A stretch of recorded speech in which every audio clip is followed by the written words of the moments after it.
রংপুরের বদরগঞ্জে আলিম পরীক্ষায় নকল সরবরাহের অভিযোগে শফিকুল ইসলাম নামে আরবির এক প্রভাষককে আটক করেছে পুলিশ।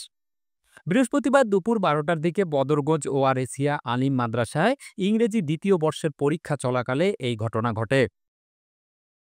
জেলা পুলিশের বিশেষ শাখা সূত্রে জানা যায়, নকল সরবরাহের জন্য কেন্দ্রের পাশে একটি বাড়িতে নকল প্রস্তুত করা হচ্ছে এমন সংবাদ পেয়ে তারা কেন্দ্রের সামনে অবস্থান নেয়। এরপর বদরগঞ্জ ওয়ারেসিয়া আলিম মাদ্রাসার প্রভাষক শফিকুল ইসলামকে আটক করেন তারা।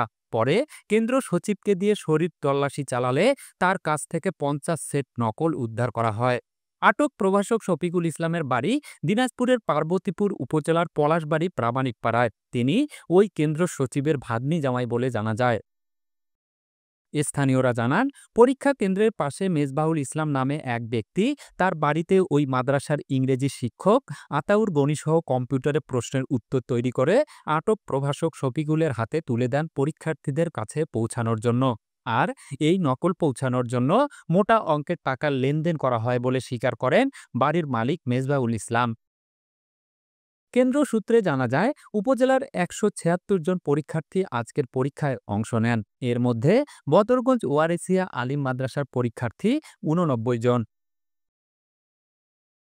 এ বিষয়ে বদরগঞ্জ থানার উপপরিদর্শক আবু বক্কর সিদ্দিক জানান, কেন্দ্র সচিব বাদী হয়ে ওই প্রভাষকের বিরুদ্ধে মামলা করার প্রস্তুতি নিচ্ছেন।